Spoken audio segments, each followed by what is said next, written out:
My name is Jeff Tomlinson. I'm a U.S. correspondent for Nature magazine. I'm here speaking with Pablo Suarez, who's Associate Director for Research and Innovation at the Red Cross Red Crescent Climate Center. We frame our short paper around the concept of externality.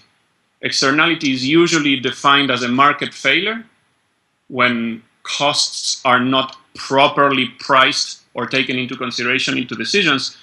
But what we see, and Martinez Alier, a scholar from Spain, says it very clearly, is that externalities can also be conceived as a successfully transferred cost. Right. I do something that benefits me, someone else suffers, let them eat it. Let them eat that risk. We know that things can go wrong. We know that those who may suffer things gone wrong are currently not part of the debate. It's technically complicated. It's happening in places where no subsistence farmer or fisherman or shantytown dweller lives. The transfer of the burden is quite likely to happen. Some early models of solar radiation management show that it may get better in most places, but Gabon and Ecuador are going to get really hit. We are very concerned that as humanitarian workers, the Red Cross, the UN system, Oxfam, and many others, will have to change the nature of their work in a geoengineering planet, and we just won't have what it takes. So how does your framework actually address this? We propose as a guiding principle to think of decisions in this context as being guided by the need to internalize the humanitarian externalities that are likely to emerge from geoengineering decisions.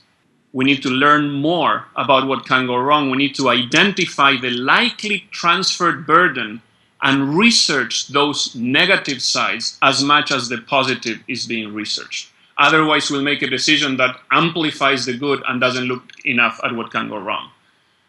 A second one is preventing. How can we establish mechanisms of governance, of participatory processes that prevent that transfer of burden to happen, or that internalize that externality, so that if there's a math that says it's worth doing, well, that decision was done considering that someone who's going to suffer more is somehow protected from that burden.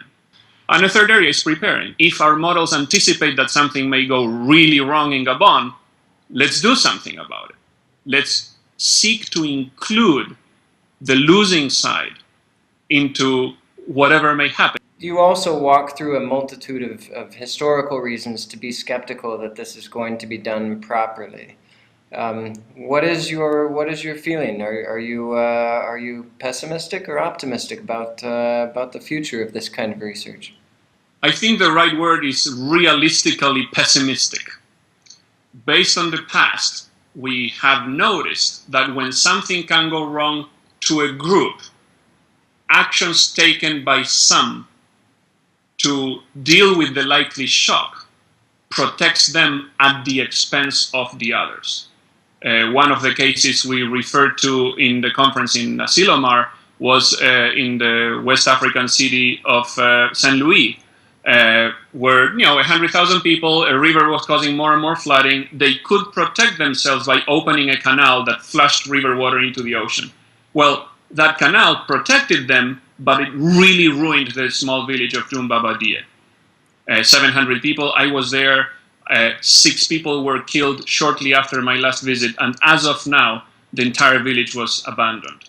This was, of course, not geoengineering, it was plain engineering, which solved the problem, transferred the problem to someone else, no one took care of those. So I'm not saying that it shouldn't have been done, I'm saying if it was done, if 100,000 were protected, wealthy people, those 700 should not have suffered the additional consequence, the additional burden of solving someone's problem.